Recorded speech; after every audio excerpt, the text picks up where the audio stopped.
G'day, it's Ray Salisbury here. We're about to shoot some epic landscape photography here at Castle Hill. Let's do this.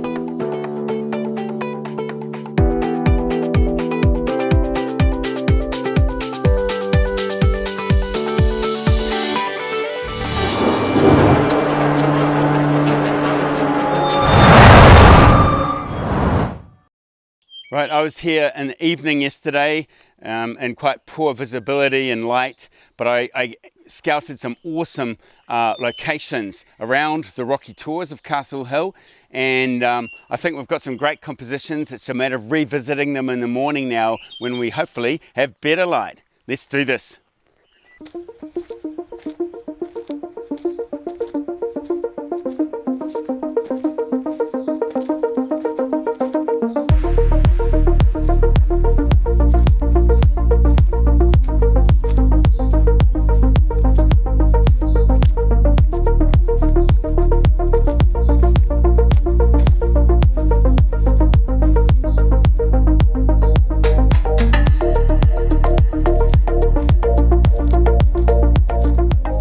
Doing landscape photography in summer is that you have to get up blimmin' early, like 5:20 this morning, and had to pack up my tent, miss breakfast, not even have my cup of tea. But that's the sacrifices you sort of have to make to get to a location in the right light on time.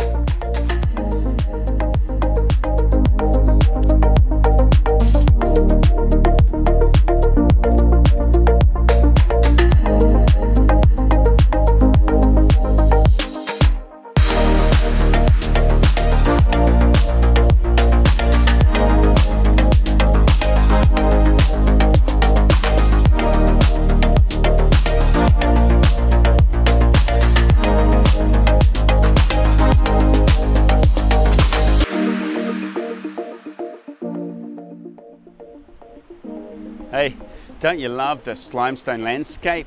It's been eroded by the elements over a millennia or more into weird and wonderful shapes and forms. And as the sun rises, it illuminates these amazing rock tours from the side. It's called side lighting. We have highlight and shadow that creates this illusion of 3D in our 2D photos. Now, let's talk composition. I am obviously using a lead-in lion in this shot and some cool foreground interest in this shot. But look closer. This tiny human figure provides a sense of scale, showing just how huge these rocks are. Let's go off and find some more compositions. I've decided to climb the sunlit ridge in the distance, all the way to the summit.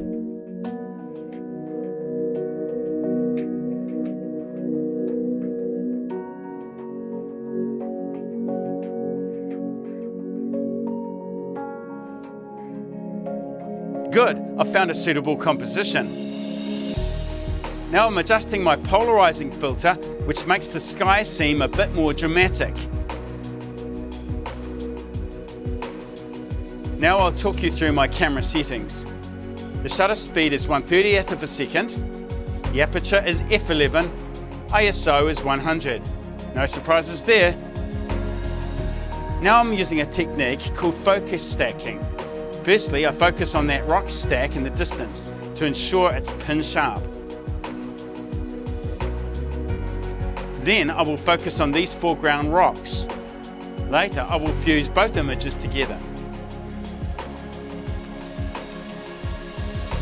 Now, the reason I've put the camera right up here, the tripod leaning against this big rock, is to get around the corner so I can see the rock tour, which you can't see from this video angle. That's my main focal point, but I'm using a framing device, this rock and that rock there, as a doorway to look through. That creates a sense of depth. Right, this is what I can see through my viewfinder. Let's take the photo.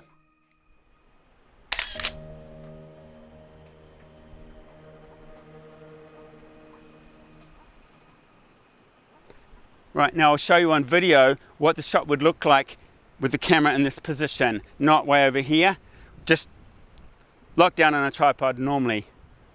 Okay, you'll notice now that the rock tour is touching this rock. It creates tension. You don't want two elements touching each other. Not good.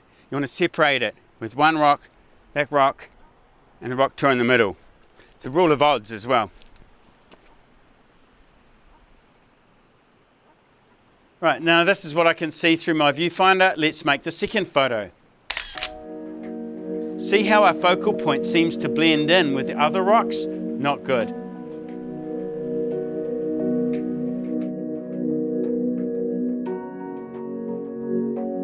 While I'm here, I want to check out this amazing landscape. Oh, wow. Whoa, yeah. This must be the mother of all rock tours. Awesome. I need a selfie.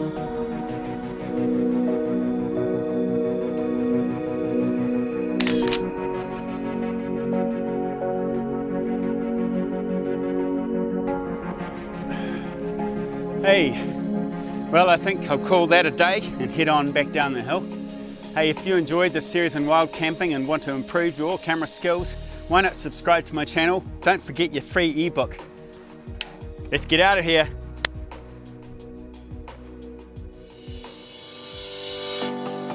If you like my teaching style, why not check out my locations course and fast track your landscape photography? Click the yellow locations graphic down here. Or view the next episode where I climb the highest peak in Marlborough, Mount Stokes. I camp on the summit in the rain and wind, but I wake up and shoot a killer sunrise.